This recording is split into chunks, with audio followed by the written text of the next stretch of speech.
ইসলামের অন্যতম গুরুত্বপূর্ণ একটা ইবাদত হলো কোরবানি। আর এই কোরবানি আমাদের দোরগোড়ায় উপস্থিত।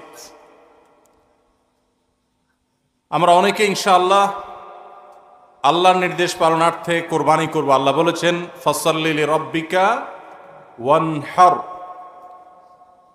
তুমি তোমার রবের নির্দেশে সালাত আদায় করো এবং কোরবানি করো।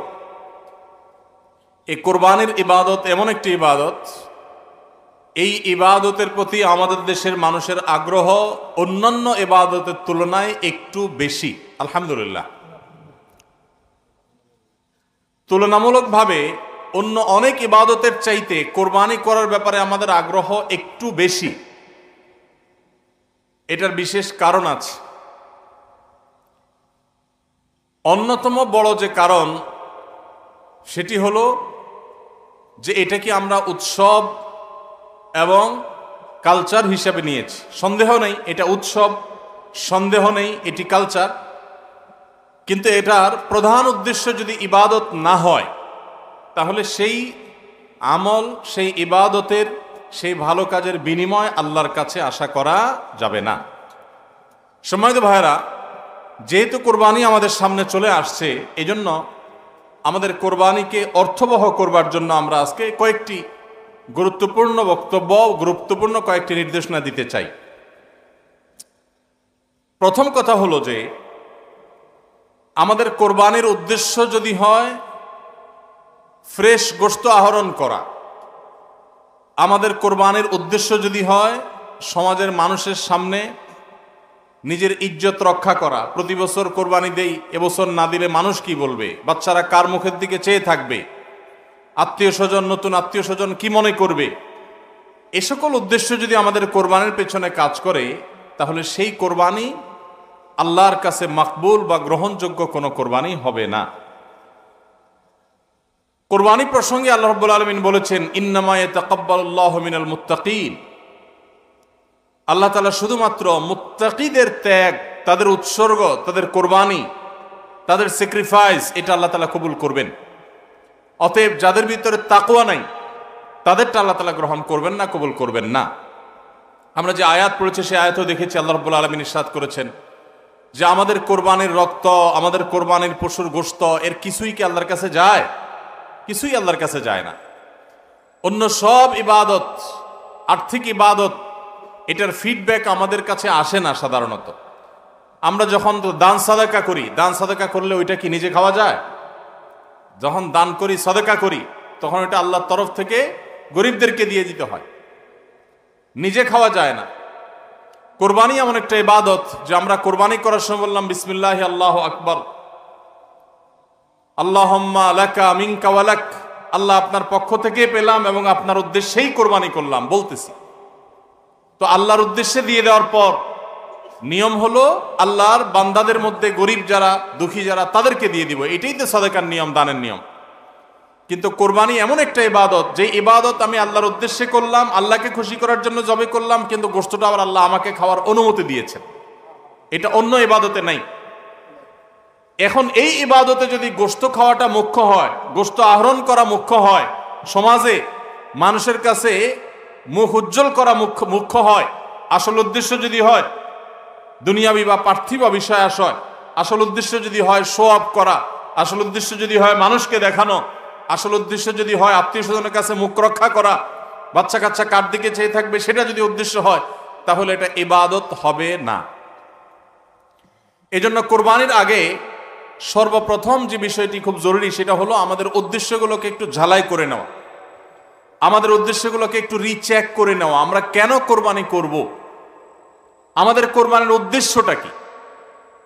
যদি শুধুমাত্র আল্লাহ সন্তুষ্টি উদ্দেশ্য হয় আর সে উদ্দেশ্যে আমি কোরবানি করি, গোশত আমার মুখ্য না, তাহলে সেক্ষেত্রে একটা গরু আমি যে দামে কিনেছি বাজার দর তার চাইতে আরো অনেক কম, তাহলে আমার আফসোস হওয়ার কথা না। কারণ আল্লাহ তাআলা সওয়াব দেওয়ার সময় গোশত কয় কেজি হয়েছে সেই হিসাবে দিবেন, নাকি আমি কি পরিমাণ টাকা আল্লাহর রাহে খরচ করলাম সেই পরিমাণ দিবেন? আমার খরচ করা টাকা আল্লাহর উদ্দেশ্যে যদি এটা নিয়োগ করে থাকে তাহলে 1 লক্ষ টাকার গরু আপনি কোরবানি দিচ্ছেন, নিয়ত যদি সহি হয়, বিশুদ্ধ হয়, দুনিয়াবি কোনো ধান্দা যদি না থাকে, তাহলে আল্লাহ তাআলা সওয়াব কি 1 লক্ষ টাকার দিবেন, নাকি ওই গরুটার দাম বাজারে 80,000, আপনি কিনছেন 1 লাখ, তাহলে আল্লাহ বলবেন না তুমি কেন বেশি দিয়ে কিনছো, ওইটার দায়িত্ব তোমার, আমি 80,000 সওয়াব দেব, এমন হবে? কিন্তু তারপরেও আমরা কোরবানির পশু কেনার পর দেখা যায় ওইটা নিয়ে আমাদের অনেকের হেজিটেশন থাকে, আফসোস থাকে। হ্যাঁ, সন্দেহাতীত ভাবে আপনি মার্কেটে যে গরুর বাজারে যে মূলামূলি করে উপযুক্ত ন্যায্য মূল্যে আপনি কিনবেন, অতিরিক্ত দাম কোনো যৌক্তিক কারণ ছাড়া আপনি কসাইকে বা গরু বিক্রেতাকে কেন দিবেন, সেটা দেওয়ার কোনো যুক্তি নাই। আপনি অবশ্যই মূলামূলি করে ন্যায্য মূল্যে কেনার চেষ্টা করবেন, কিন্তু কেনার পর এর দাম কত হইলো না হইলো, গোশত কয় কেজি হলো, পার কেজি কত পড়লো, তাতে লস হলো না লাভ হলো, এগুলা সবগুলো প্রমাণ করে যে কোরবানির উদ্দেশ্যে ভেজাল আছে। ভাইরা আমার, আমরা কোরবানি সাধারণত বেশিরভাগ মানুষ গরু দিতে পছন্দ করি। এর অনেক কারণ আছে অবশ্য। আমাদের দেশে ছাগল উৎপাদন হয় খুব কম, নানা কারণে ছাগল উৎপাদনের জন্য আমাদের এই দেশ, পৃথিবীর অনেক দেশে ছাগল অনেক বেশি উৎপাদন করা যায়। বৃষ্টি বাদল এবং ঝড় তুফানের দেশে ছাগল উৎপাদন করা নানা কারণে কঠিন, যার কারণে গরু উৎপাদন বেশি হয়, আমরা গরু কোরবানি বেশি করি। এটা দোষের কিছু না, বরং এটা স্বাভাবিক। কিন্তু আমাদের অনেকের হয়তো গরু কোরবানি করার মতো সাধ্য নেই, ছাগল কোরবানি করার সাধ্য আছে। তারপরও দেখা যায় হাওলাত বরাত করে হলেও গরু কোরবানি দেই। কেন? কারণ ছাগল কোরবানি দিলে আশেপাশে মানুষ কি বলবে। এরকম জিনিস আমাদের মধ্যে আছে না নেই? যে এত বড় লোক মানুষ, এতদিন তো জানতাম পয়সা করিয়ে আছে, উনি আবার ছাগল কোরবানি দিল, তাহলে চোখ মুখ মানুষের সামনে কেমনে দেখাবে? ভাইরা আমার, তো মানুষের কাছে কি বলবো, মানুষ কি বলবে, এই চিন্তা করে যদি গরুর জায়গায় ছাগলের জায়গায় আপনি গরু দেন, হাওলাত করিও দেন, তাতে আপনার এই কোরবানির দ্বারা সওয়াব হবে না। ভাইরা আমার, সবচেয়ে বেশি নিয়তের মধ্যে ভেজাল থাকে যেই ইবাদতে, তার নাম কোরবানি। অন্য কোনো ইবাদতে নিয়তের মধ্যে ভেজাল এত বেশি থাকে না, কোরবানিদের মধ্যে নিয়তের ভেজাল যত বেশি থাকে। কারণ কি? কারণ হলো ওই যে কোরবানি করার পর এটার ফিডব্যাক, এটার উপকারিতা, গোশতগুলো, এগুলো সব নিজেই ভোগ করে মানুষ, আপনার কাছে আবার ফিরে আসে। এই জন্য নিয়তের মধ্যে ভেজালের সম্ভাবনা অনেক বেশি থাকে। ভাইরা আমার, আমাদের প্রিয় নবী সাল্লাল্লাহু আলাইহি সাল্লাম তিনি কিন্তু গরু কিংবা ওঁট দিয়ে কোরবানি দেন নাই। এর মানে এইটা না যে গরু বা ওঁট দিয়ে কোরবানি দিলে সওয়াব কম হবে, এটা না। উদ্দেশ্য হলো যে ছাগল, দুম্বা, ভেড়া এরকম ছোট পশু দিয়ে কোরবানি তিনি দিয়েছেন, সাহাবা একরাম অনেকে দিয়েছেন। এখনকার মিডল ইস্টের মানুষ শতকরা বোধহয় 90-95 জন মানুষ হবে, বা আরো বেশি সংখ্যক মানুষ হবে, প্রায় সবাই, তারা কিন্তু ছাগল, দুম্বা বা ভেড়া এই ছোট পশু দিয়ে কোরবানি দেয়। আমাদের দেশে আমরা বড় পশু অর্থাৎ গরু দিয়ে কোরবানি দেই, সেটার যৌক্তিক কারণ আছে। আমি বলেছি যে আমাদের দেশে গরু উৎপাদন করা যত সহজ হয়, ছাগল উৎপাদন করা এত সহজ হয় না, নানা কারণে। গরুর, ছাগলের চাইতে গরুর উৎপাদন বেশি হয়, সেই হিসাবে আমরা করি, ঠিক আছে। কিন্তু যদি উদ্দেশ্য হয় বড় পশু কোরবানি করে আমি বড় কোরবানি দাতা জাহির করব নিজেকে, তাহলে এর মাধ্যমে সওয়াব হওয়া তো দূরের কথা, মানুষ দেখানো ইবাদত করার কারণে শিরকে আসগরের গুনাহ হওয়ার আশঙ্কা আছে। আমার কথা কি বুঝাইতে পারছি? ভাইরা আমার, আমাদের দেশে বাস্তবতা হলো কিছু নেককার মানুষ আছেন, আল্লাহ তাআলা পয়সা করে দিয়েছেন, হালাল টাকা, আবার আল্লাহর উদ্দেশ্যে বড় পশু কুরবানি করে গরিব দুঃখীকে গোশত খাওয়ায়, গরিবদের পুষ্টির যোগান হয়, এরকম নেক উদ্দেশ্যওয়ালা মানুষ আছে আলহামদুলিল্লাহ। কিন্তু এই সীমিত সংখ্যক মানুষ ছাড়া সাধারণত গরুর সাইজ যত বড় হয় নিয়তের ভেজাল তত বেশি হয়। আমি কি আপনাদের বুঝাতে পারছি? সাধারণত গরুর সাইজ যত বড় হয় নিয়তের ভেজাল তত বেশি হয়। সব ক্ষেত্রে এটা প্রযোজ্য না। অনেক নেককার মানুষ আছেন যে গরুর সাইজে বড়, মাশাআল্লাহ নিয়তটাও খালেস, আবার উপার্জন হালাল, এরকম আল্লাহর বান্দাও আছেন, কিন্তু তাদের সংখ্যা খুবই কম। সাধারণত গরুর আকার যত বড় হয়, এই বেশিরভাগ এই শ্রেণীর কোরবানি দাতাদের নিয়তে ভেজাল বেশি। আপনি ঢাকা চলে যাবেন, গুলশান, বাড়িধারা, ঢাকার একেবারে এলিট শ্রেণীর মানুষের বসবাস যে সমস্ত এলাকায়, সে সমস্ত এলাকায় দেখবেন এক এক বাড়ির ভিতরে গ্যারেজে বিশাল বড় বড় 3টা 4টা 5টা গরু, এক একটা 4 লাখ 3 লাখ 5 লাখ এরকম দামের গরু। এই বাড়িওয়ালাদের বেশিরভাগ লোকদেরকে দেখবেন জীবনে এরা মসজিদের ধারে কাছেও যায় না, কিন্তু কোরবানিটা করে মাশাআল্লাহ। কারণ কি? একে তো কোরবানি করে গরিব দুঃখী লাইনে দাঁড়ায় থাকবে, আপনার চেয়ারে বসে বসে গরিব দুঃখীরে কোরবানি গোশত দেব, ভালোই তো লাগে। একটা বাকাওয়াতি জাহির হয়, দানবীর সেটা জাহির করা যায়, উৎসব হয়, আনন্দ হয়। আমি আগে বলেছি কোরবানি এটা উৎসব, কোরবানি একটা ইবাদত, এটা ইসলাম এবং মুসলমানদের সংস্কৃতি, সন্দেহ নেই। কিন্তু সব কিছুর উপরে ইবাদতের মানসিকতা প্রাধান্য থাকতে হবে। কারণ ইব্রাহিম আলাইহিস সালাম যে কোরবানি করেছিলেন, সেই কোরবানি মূলত আল্লাহর নির্দেশ পালনার্থে করেছিলেন। তিনি মূলত আল্লাহর কাছে প্রমাণ করেছেন বা আল্লাহর কাছে প্রকাশ করেছেন যে আল্লাহ যত আদেশ করেন, যত নিষেধ করেন সব তিনি মানবেন। এমনকি নিজের সন্তানকে কোরবানি করার নির্দেশ আল্লাহ করার পর সেটাও মানতে তিনি প্রস্তুত হয়েছেন। আল্লাহ সন্তান কোরবানি হইতে দেন নাই, কিন্তু তিনি পরীক্ষায় পাশ করে ফেলেছেন। এই কোরবানি আমাদেরকে শিক্ষা দেয় আল্লাহর আদেশ নিষেধ আমার যুক্তিতে ধরুক আর না ধরুক, আমার বুঝে খাটুক বা না খাটুক, আমার পক্ষে যাক আর বিপক্ষে যাক, আমার ভালো লাগুক আর না লাগুক, সর্বাবস্থা আমি আল্লাহর আদেশ নিষেধ মেনে চলবো। এটাই হলো কোরবানির প্রধান শিক্ষা। আল্লাহ তাআলা আমাদের সবাইকে সেই শিক্ষা মাথায় রেখে শুধুমাত্র আল্লাহকে খুশি করার উদ্দেশ্যে কোরবানি করার তৌফিক দান করুন। মেয়ে বিয়ে দিয়েছেন বা ছেলে বিয়ে করাইছেন, ব্যয়ের বাড়ি থেকে মেহমান আসবে, ব্যয়েরা জিজ্ঞেস করবে ব্যয় কি কোরবানি দিচ্ছেন,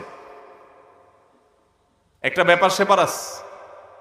তখন যদি বলেন যে ব্যয় সাহেব এবার টাকা পয়সা হাতে নাই, সেজন্য এবার কোরবানি দিব না, তাহলে মুখ থাকে, এজন্য একটা কোরবানি দেওয়া লাগে।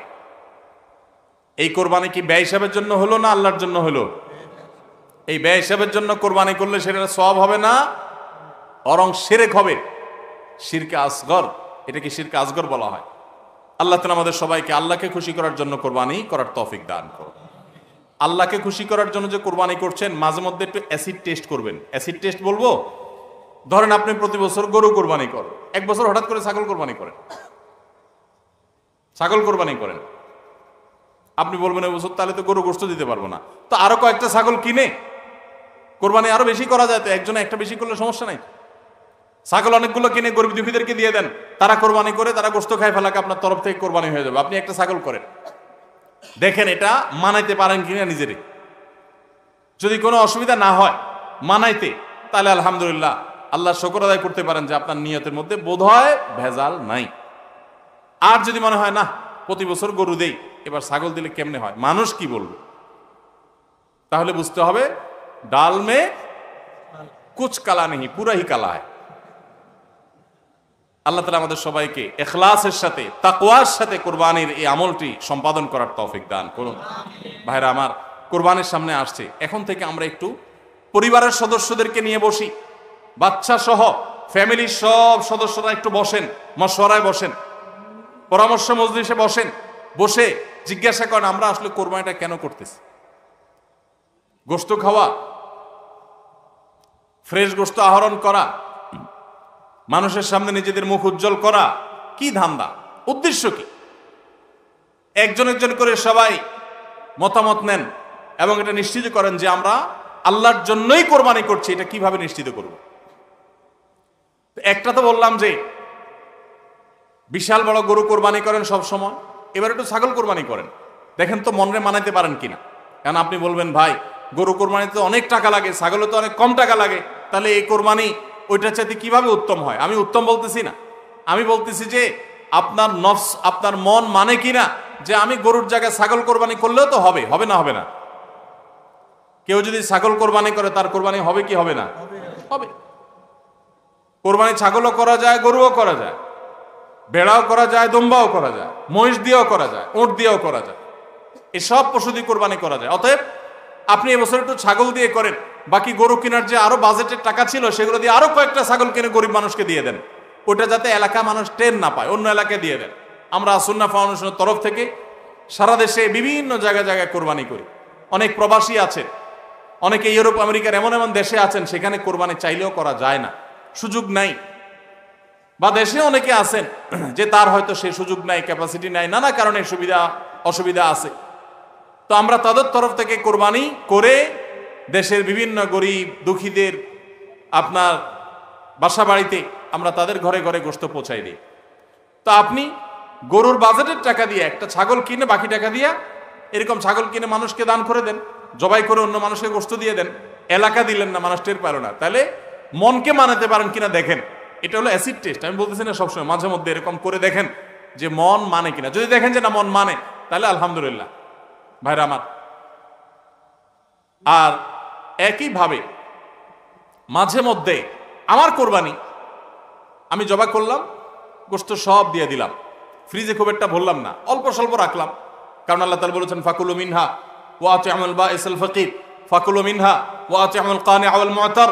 কোরবানি গোশত নিজেও খাবো, গরিব দুঃখীকেও খাওয়াবো, যে চায় তাকেও দিব, যে চায় না আত্মীয় স্বজন তাদেরকেও দিব। অতএব মুস্তাহাব এই তিনও ভাগে ভাগ করা, কিন্তু এটা ফরজ ওয়াজিব না। তাহলে আমি পরিমাণ একটু কম রেখে বেশিরভাগই দিয়ে দিলাম। মন মানে কিনা দেখেন, মন মানে কিনা।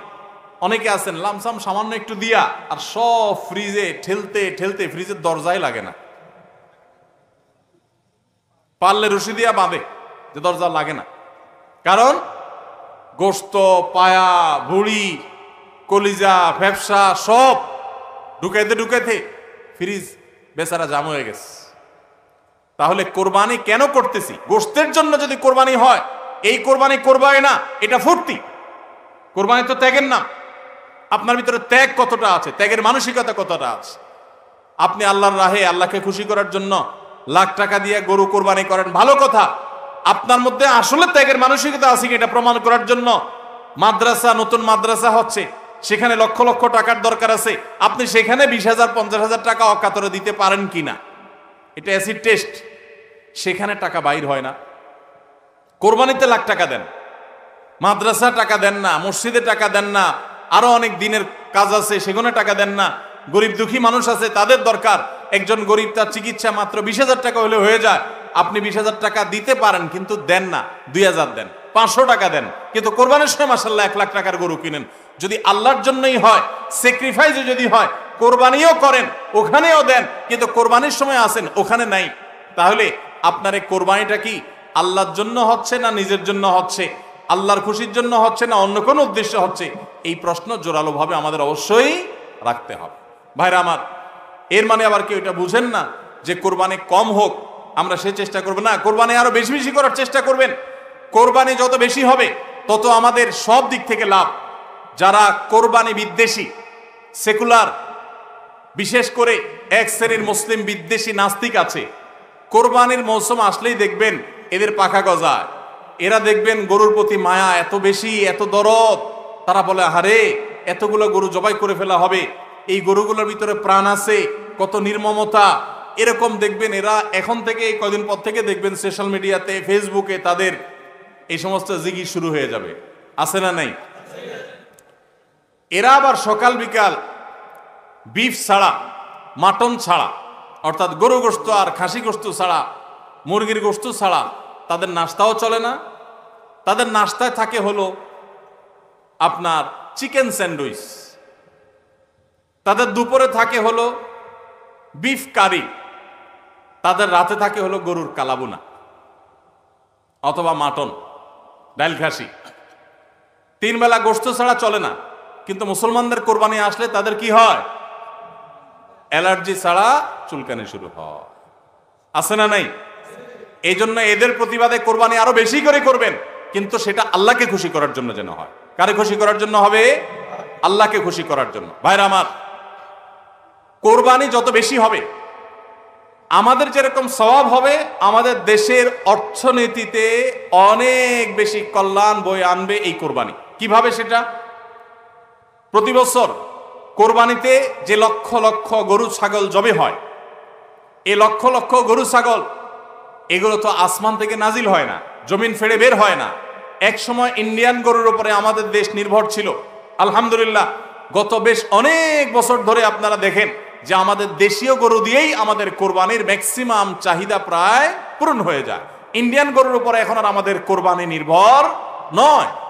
এই যে গরুগুলো উৎপাদন হচ্ছে, আপনি উত্তরবঙ্গে গেলে দেখবেন, আমি যাই বিভিন্ন সময়, সিরাজগঞ্জ যাবেন, পঞ্চগড় যাবেন, ঠাকুরগাঁ যাবেন, দিনাজপুর যাবেন, বিভিন্ন জায়গায় যাবেন উত্তরবঙ্গে, দেখবেন যে কৃষকরা তারা অনেকে গরু পালন করছেন। আমরা সুন্নাহ ফাউন্ডেশন থেকে যখনই কোনো বিধবাকে, কোনো গরিব অসহায় মানুষকে স্বাবলম্বী করার জন্য বলি আপনাকে কোন জিনিসটা কিনে দিলে আপনার বা ভালো হয়, আপনি সেটা দিয়ে উপার্জন করতে পারবেন।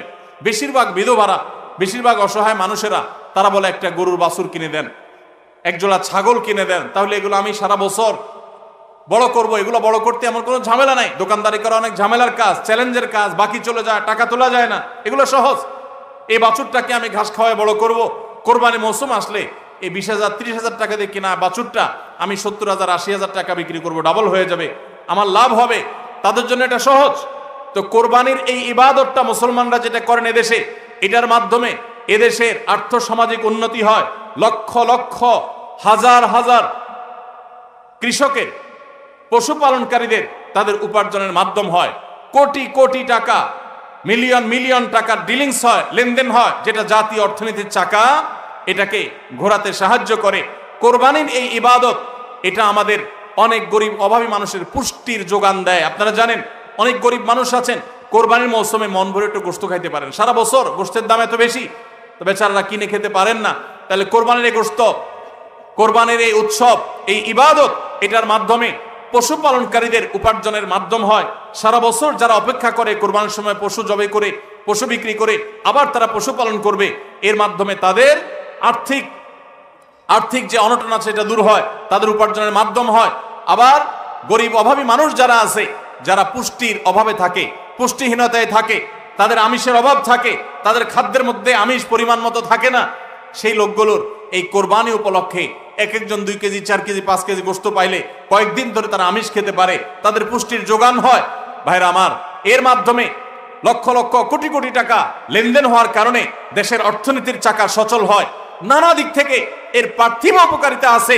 যারা কোরবানির বিরোধিতা করে ওরা বসে বসে ওই মাটন কারি, ওই বসে বসে আপনার বিফ, বসে বসে চিকেন স্যান্ডউইচ এবং বসে বসে তারা বার্গার খাওয়া ছাড়া আর কোনো কাজ তাদের নাই। এদেশের অর্থনৈতিক উন্নয়নের পিছনে তাদের কোনো ভূমিকা নাই। প্রবাসের যে রেমিটেন্স এদেশে আছে, যত রেমিটেন্স আসে, যেটি আমাদের দেশের অর্থনীতির চাকাকে সবচেয়ে বেশি সচল রাখে, গার্মেন্টস শিল্প একটা চাকা আর রেমিটেন্স আরেকটা চাকা, এই দুইটা চাকা আমাদের দেশের অর্থনীতিকে মূলত সচল রাখে। সবচেয়ে বেশি বৈদেশিক মুদ্রা আমরা কামাই এই দুইটা মাধ্যমে। ভাইরা আমার, আপনারা নিশ্চয়ই জানেন, চাঁদপুর এলাকার মানুষ আপনারা, এই চাঁদপুরে প্রায় প্রতিটা ঘরে ঘরে বিদেশি আছে না নেই? প্রত্যেকটা ঘরে ঘরে প্রায় অনেক প্রবাসী ভাইরা আছেন। এই প্রবাসী ভাইরা যারা আছেন, যাদের টাকায় এ দেশের অর্থনীতির চাকা চলে, তারা ম্যাক্সিমাম মিডল ইস্ট প্রবাসী বা মালয়েশিয়ান প্রবাসী, ম্যাক্সিমাম তারা মুসলিম কান্ট্রিগুলোতে শ্রম দিতে গেছেন এবং তাদের ঘাম ঝরানো টাকা দিয়ে এদের সচল হয়। আর এই দেশের আইন, এদেশের নিয়ম, এদেশের সংবিধান, এদেশের সবকিছুর ক্ষেত্রে সবচেয়ে বেশি পোদ্দারি করে হলো ইসলাম বিদ্বেষীরা, আর টাকাটা আনে সবচেয়ে বেশি ইসলামিস্টরা। যত মধ্যপ্রাচ্য প্রবাসীরা টাকা আনে, তাদের 99% তারা আলহামদুলিল্লাহ ইসলামকে ভালোবাসে, মহব্বত করে। আমি 10 বছর সৌদি আরবে প্রবাসী ছিলাম, আমি জানি। আমি মিডল ইস্টের বিভিন্ন দেশ ঘুরে ঘুরে প্রবাসীদের ব্যক্তিগত জীবন, তাদের চিন্তা দর্শন, এগুলোকে কাছে থেকে দেখার সুযোগ আমার হয়েছে। প্রবাসীদের যে টাকা, এদেশের অর্থনীতির চাকা সবচেয়ে বেশি সচল থাকে। আমি ইউরোপ আমেরিকায় থাকা প্রবাসী ভাইদের প্রতি শ্রদ্ধা রেখে বলছি, তাদের মধ্যে অনেকে আছেন যারা দেশকে ভালোবাসেন, কিন্তু ম্যাক্সিমামের অবস্থা হলো যে তারা যদি ওই সমস্ত দেশে একবার যেতে পারে, তাহলে দেশে জমি জমা, বাড়ি গাড়ি যা আছে এগুলো বিক্রি করে ডলার করে হুন্ডির মাধ্যমে নিয়ে যায়। কারণ ওই দেশে তার একটা বাড়ি কেনা লাগবে, কারণ সে সেখানকার নাগরিক হয়ে যায়। আর মিডল ইস্টে যারা যায় তারা নাগরিক হইতে পারে না, এই জন্য ওখান থেকে একটা রিয়াল, একটা দেরহাম পারলে ওইটা বাঁচিয়ে দেশে পাঠায়। ঠিক না বে ঠিক? অতএব কোরবানির উৎসবের মাধ্যমে দেশের অর্থনীতির চাকা সচল হয়। প্রবাসীদের কষ্টার্জিত আয়ের মাধ্যমে দেশের অর্থনীতির চাকা সচল হয়। এদেশের অর্থনীতির চাকা সচল হওয়ার পেছনে সবচেয়ে বেশি ভূমিকা যাদের, তাদের বিরুদ্ধাচরণকারী যাদের কোনো ভূমিকা নাই, বসে বসে বার্গার খাওয়া ছাড়া, চিকেন আর বিফ কাট আপনার মাটন খাওয়া ছাড়া যাদের আর কোনো কাজ নাই, এরাই কোরবানি আসলে গরুর জন্য মায়া কান্না শুরু করে। এজন্য এদের প্রতিবাদে আরো বেশি বেশি করে কোরবানি করবেন। আপনাদেরকে কোরবানি কম করতে বলি নাই, কিন্তু কোরবানির উদ্দেশ্য যেন হয় আল্লাহকে শুধু খুশি করা, সেটা নিশ্চিত করতে হবে। সবাই চেষ্টা করবো তো ইনশাআল্লাহ। আল্লাহ আমাদের সবাইকে আল্লাহর উদ্দেশ্যে কোরবানি করার তৌফিক দান করুন। তাহলে কোরবানি আসার আগে আগে নিজেকে নিজে জিজ্ঞাসা করবেন, পরিবারের সদস্যরা বসে নিজেদের মধ্যে পর্যালোচনা করবেন যে আমরা কোরবানিটা কেন করছি, আমাদের উদ্দেশ্যটা কি। আমাদের উদ্দেশ্য হবে আল্লাহর নির্দেশ পালনার্থে আমি আমার অর্থ করি এটা ব্যয় করলাম। একটা পশু কিনলাম, ঈদের আগের রাতে কিনবেন না, পারলে 2-4 দিন আগে কিনবেন। যত বেশি আগে কিনতে পারেন তত ভালো। কিনলে ওই পশুটাকে আপনি নিজে হাতে খাওয়াবেন, গোসল করাবেন, ওইটাকে পরিপালন করবেন, প্রতিপালন করবেন, ওটার প্রতি একটা মায়া হবে। এরপরে সেই পশু যখন জবে হবে নিজের কাছে একটু খারাপ লাগবে। এটা এক ধরনের স্যাক্রিফাইস। ফজর নামাজ যখন পড়বো মনে চায় না, তারপরেও কষ্ট করে উঠে পড়বো, এটা স্যাক্রিফাইস। তো কোরবানির এই ইবাদত আমাদেরকে স্যাক্রিফাইস এবং ত্যাগ শিখায়। আল্লাহকে সন্তুষ্ট করার জন্য আমরা যেই কোনো ধরনের স্যাক্রিফাইস করার চেষ্টা করব। আল্লাহ আমাদের সবাইকে তৌফিক দান করুন। ভাইরা আমার, আমাদের কোরবানি যেন অর্থবহ হয়, বিশুদ্ধ হয়, এবং আমাদের কোরবানি যেন ত্রুটি মুক্ত হয়, এই ইবাদতের সওয়াব যেন আমরা আল্লাহর কাছে লাভ করি। সেজন্য দ্বিতীয় যে পরামর্শ দিতে চাই বা যে দ্বিতীয় আমলটির কথা বলতে চাই সেটি হলো, কোরবানির পশু এটা যারা বানাবে সে সমস্ত কসাইদেরকে উপযুক্ত মজুরি আমরা দিব, তাতে কোনো কার্পণ্য করব না। কিন্তু কোরবানির পশুর কোনো গোশত মজুরি হিসাবে দেওয়া যাবে না। কোরবানির পশুর গোশত যদি মজুরি হিসাবে দেন তাহলে সেটা জায়েজ হবে না, আপনার কোরবানি হবে না। মানুষ যদি এতগুলো পিছনে থাকেন, ফ্যানের বাতাস তো আসে না, আপনাদের পিছে কাজ কি?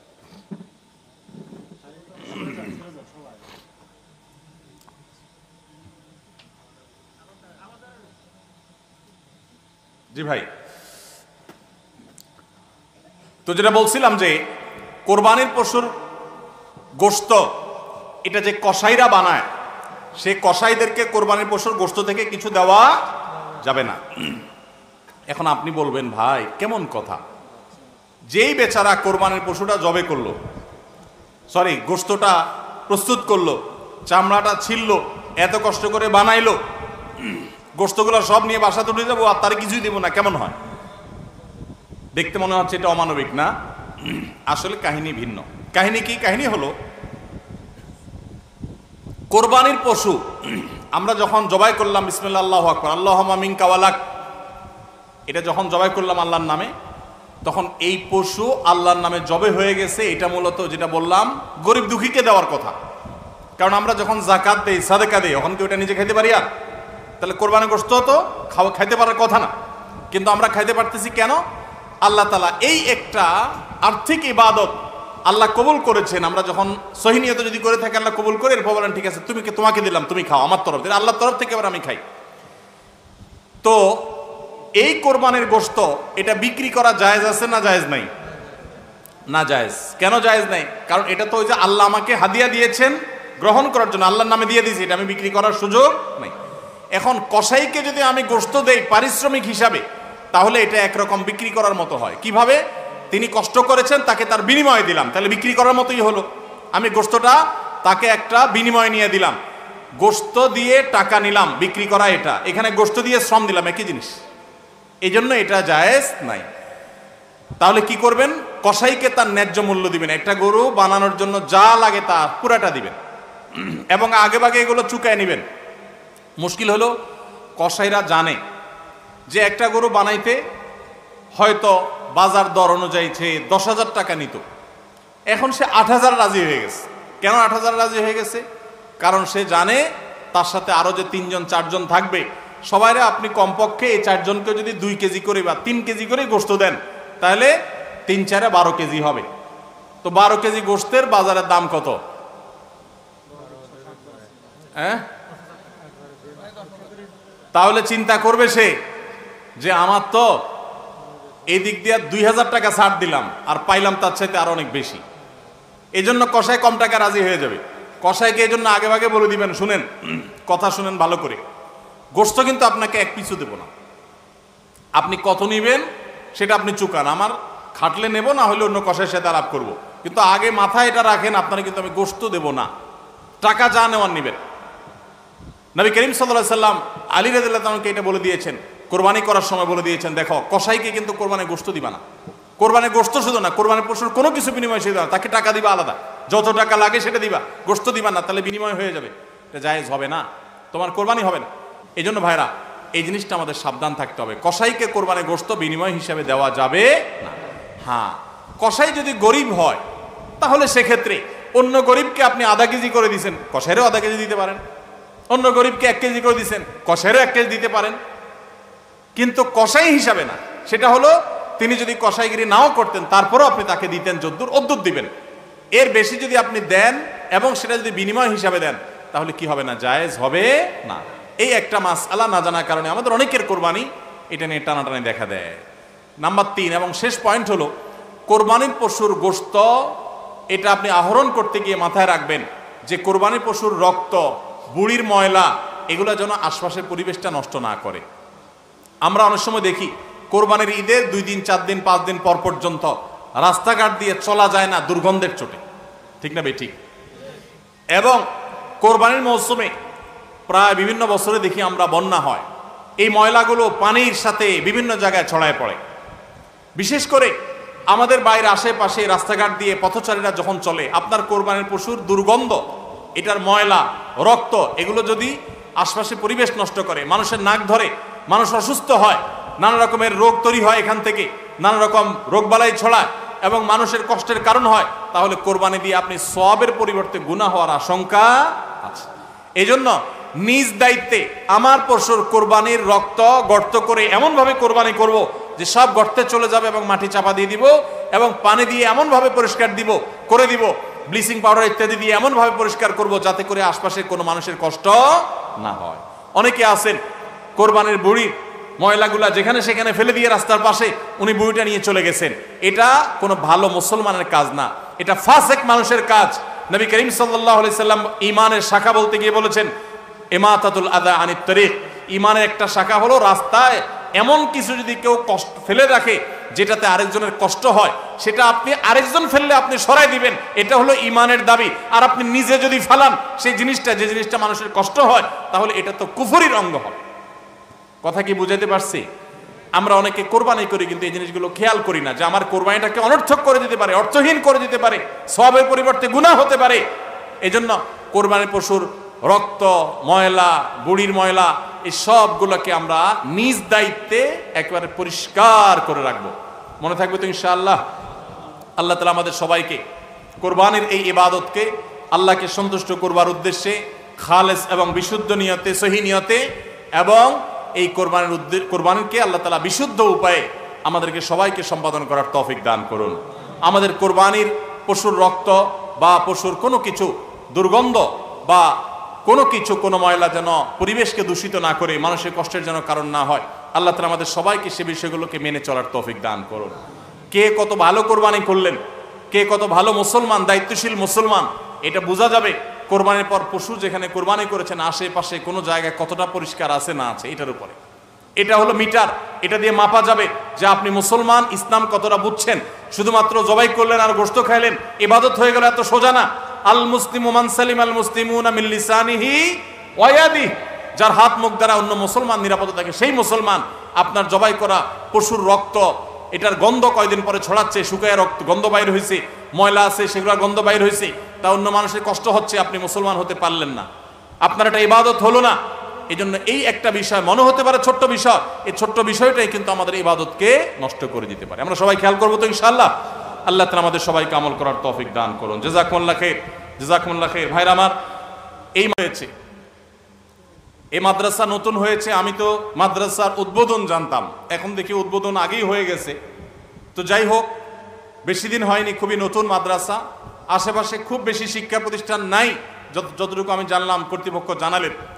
আপনাদের এলাকাবাসী, আপনাদের জন্য কর্তব্য হলো এই মাদ্রাসাকে সর্বাত্মক সহযোগিতা করা, সন্তান ভর্তিকরণের মাধ্যমে, নগদ অর্থকড়ি দিয়ে, বুদ্ধি পরামর্শ দিয়ে যে যেভাবে পারেন সে সেভাবে এই মাদ্রাসাকে সাহায্য করবেন। সবাই চেষ্টা করবেন তো ইনশাআল্লাহ।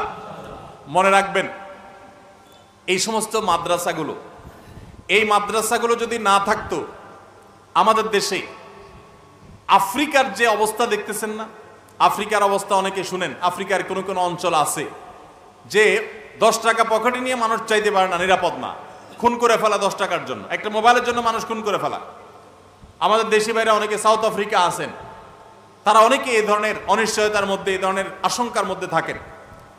আমাদের দেশ নানা দিক থেকে আমরা পিছিয়ে আছি, আর্থিক অনটন অনেক বেশি, গরিব মানুষের সংখ্যা অনেক বেশি। এরপরও এই দেশে অপরাধ প্রবণতা যতটুকু নিয়ন্ত্রণে আছে, এর জন্য আইন শৃঙ্খলা রক্ষাকারী বাহিনীর অবদান, প্রশাসনের অবদান যতটা আছে, তার চাইতে কোনো ক্রমেই এদেশের আলেমদের অবদান কম নয়। মসজিদগুলো থেকে, মাহফিলগুলো থেকে, এদেশের দ্বীনি প্রোগ্রামগুলো থেকে সর্বদা মানুষকে সততার পথে আহ্বান করা হয়, সারাদিন মানুষকে আল্লাহর ভয় দেওয়া হয়, যার কারণে মানুষ এখনো যতটা ভালো আছে এর বেশিরভাগ ক্রেডিট হলো এই দ্বীনি প্রতিষ্ঠানগুলোর, দ্বীনি আয়োজনগুলো। আপনারা কেউ কোনোদিন শুনেন নাই যে কোনো মসজিদের ওয়াজ শুনে, কোনো মাহফিলে কোনো হুজুরের ওয়াজ শুনে কেউ চুরি হয়ে শুরু করে দিছে, ডাকাতি শুরু করে দিছে, মাদকাসক্ত হয়ে গেছে? শুনছেন কোনোদিন? বরং উল্টাটা শুনবেন, বহু চোর, বহু ডাকাত, বহু খারাপ মানুষ এখান থেকে ভালো হয়েছে। তো এই মাদ্রাসাগুলো যদি বেঁচে থাকে আমাদের দেশ বেঁচে থাকবে, আমরা ভালো থাকবো, আমাদের জেনারেশন ভালো থাকবে। আর যদি মাদ্রাসাগুলো শেষ হয়ে যায়, দুর্বল হয়ে যায়, তাহলে আমরা ধ্বংস হয়ে যাব। আজ আমাদের সমাজে যতটুকু অনাচার, যতটুকু অনিয়ম, যতটুকু অন্যায়, যতটুকু পাপাচার আমরা দেখি, এটি দাওয়াতের অভাবে, ইসলাম প্রচারের, যথাযথভাবে ইসলামকে প্রচার করার অভাবে। আর সে অভাব দূর করবার জন্যই এই প্রতিষ্ঠানগুলোকে আমাদের বাঁচিয়ে রাখতে হবে। মনে রাখবেন সাদকায়ে জারিয়া, এটা মসজিদ করার জন্য আমাদের দেশে অনেকেই আলহামদুলিল্লাহ আগ্রহ হয়ে দান করেন, কিন্তু মাদ্রাসা করার জন্য টাকা দিতে চান না। অথচ সন্দেহ নেই মসজিদ আল্লাহর ঘর, মুসলমান সমাজের মূল কেন্দ্র মসজিদ। নবী সাল্লাল্লাহু আলাইহি ওয়াসাল্লাম প্রথম মদিনায় গিয়ে মসজিদই বানাইছেন, সন্দেহ নেই। কিন্তু মনে রাখবেন মসজিদকে যদি আপনি শোরুমের সাথে তুলনা করেন, তাহলে মাদ্রাসাকে আপনি তুলনা করতে পারেন ইন্ডাস্ট্রি, কারখানার সাথে। মাদ্রাসা যে আলেমগুলো তৈরি হয়, প্রোডাকশন হয়, এই আলেমগুলোকে মসজিদে উপস্থাপন করা হয়। মসজিদের মিম্বরে যে হুজুর দেখেন, যে আলেম দেখেন, তার প্রোডাকশন হয়েছে কোত্থেকে? মাদ্রাসা থেকে। এই জন্য মাদ্রাসাগুলো হলো কারখানার মতো, এগুলো টিকে না থাকলে শোরুমে মাল পাবেন না, শোরুমে মানুষ পাবেন না, মসজিদে উপযুক্ত ব্যক্তি পাবেন না। পৃথিবীর অনেক দেশ আছে, দেশগুলোতে অনেক সুন্দর সুন্দর মসজিদ আছে, কিন্তু ভালো ইমাম নাই, ভালো খতিব নাই, ভালো আলেম নাই, ভালো ওয়াইজ নাই, ভালো দায়ী নাই। এই জন্য মসজিদগুলো বা মাদ্রাসাগুলো বাঁচায় রাখতে হবে কি হবে না? এই মাদ্রাসাগুলোকে আপনারা বুদ্ধি দিয়ে, অর্থ করে দিয়ে সাহায্য সহায়তা করবেন। চাঁদপুরের মানুষ পয়সাওয়ালা মানুষ, মাদ্রাসা এখনো কয়েক লক্ষ টাকা দেয় না। কই মোতায়েম সাহেব কত টাকা দেয় না? কত টাকা দেয় না? 16 লক্ষ টাকা নাকি দেয় না। আল্লাহু আকবার। এতটুকু একটা মাদ্রাসা, তার মানে দেনার উপরে দাঁড়িয়ে আছে মাদ্রাসা। তো আল্লাহর ঘর, মসজিদ অথবা দ্বীনের শিক্ষা প্রতিষ্ঠান, মাদ্রাসা, এগুলা লোনের উপরে দাঁড়ায় থাকবে, কিভাবে আল্লাহর কাছে আমরা জবাবদিহি করব? প্রত্যেকে যার যার সাধ্য অনুযায়ী আমরা মাদ্রাসার জন্য শরীক হব, ঠিক আছে তো ইনশাআল্লাহ? আমরা যদি সবাই একটু একটু করে ভাগ করে নিই, তাহলে মসজিদের দেনা পরিশোধ হতে, মাদ্রাসার দেনা পরিশোধ হতে খুব বেশি সময় লাগবে না। আল্লাহ তাআলা আমাদের সবাইকে তৌফিক দান করুন। কালেকশন করছেন নি? কালেকশন? মাশাআল্লাহ, মাশাআল্লাহ, জাযাকুমুল্লাহ খাইর। তাহলে আপনারা সবাই যার যার সাধ্য অনুযায়ী, এখন কেউ বিশেষভাবে বলার মতো আছেন? বিশেষ কোনো অঙ্ক? 16 লাখ টাকা দেনা আছে, 1 লাখ 2 লাখ এরকম দেনা দিয়ে দিবেন, মাদ্রাসা দেনা পরিশোধের জন্য দান করবেন, কেউ আছেন? সাদকায়ে জারিয়া, আম কিনে খাওয়া এক জিনিস, আর আম গাছ লাগায়া সে গাছের আম খাওয়া আরেক জিনিস। আপনি নিজে সুবহানাল্লাহ, আলহামদুলিল্লাহ, আল্লাহু আকবার পড়লেন, ইবাদত বন্দি করলেন, এটা হলো আম কিনা খাইলেন, ওয়ান টাইম খাইলেন, শেষ। আর আম গাছ লাগাই দিলেন, এই মাদ্রাসায় টাকা দান করলেন, এটা হলো আম গাছ লাগানো। কারণ এখান থেকে যত ছাত্র বাইর হবে, আলেম বাইর হবে, হাফেজ বাইর হবে, এগুলো সবগুলোর সব আপনি পাইতে থাকবেন। গাছ লাগালে যেরকম প্রতি বছর বছর আম খান, ঠিক একইভাবে মাদ্রাসা করলে সেখানে প্রতি বছর বছর যে ছাত্র বাইর হবে, আলেম বাইর হবে, সেগুলোর সব আল্লাহ তাআলা আপনাকে কবরে বসায় বসায় শোয়া শোয়া দিবেন। এই মাদ্রাসা হয়তো 100 বছর টিকে থাকবে, আপনি তো দুনিয়াতে 100 বছর বাঁচবেন না, সুবহানাল্লাহ একবার বলবেন, একবারও সওয়াব পাবেন। কিন্তু মাদ্রাসাটা যতদিন থাকবে ততদিন আপনার আমলনামায় সওয়াব যেতে থাকবে। সবাই শরীক হওয়ার চেষ্টা করবো তো ইনশাআল্লাহ। বলার মতো উল্লেখযোগ্য কেউ আসেননি যে মাদ্রাসার দেনা পরিশোধের জন্য, মাদ্রাসার বিল্ডিং এর কাজের জন্য সদকা জারিয়া হিসাবে শরীক থাকবেন, এরকম কেউ বলার মতো আছেন? যদি কেউ থাকেন মোহতামিম সাহেবের সাথে যোগাযোগ করবেন এবং মাহফিল উপলক্ষে অন্তত কিছু না কিছু শরীক হয়ে যাওয়ার চেষ্টা করবেন। আল্লাহ তাআলা সবাইকে তৌফিক দান করুন। জাযাকুমুল্লাহ খাইর। দোয়া করবেন কি হুজুর? নেই না, আরো কথা আছে না?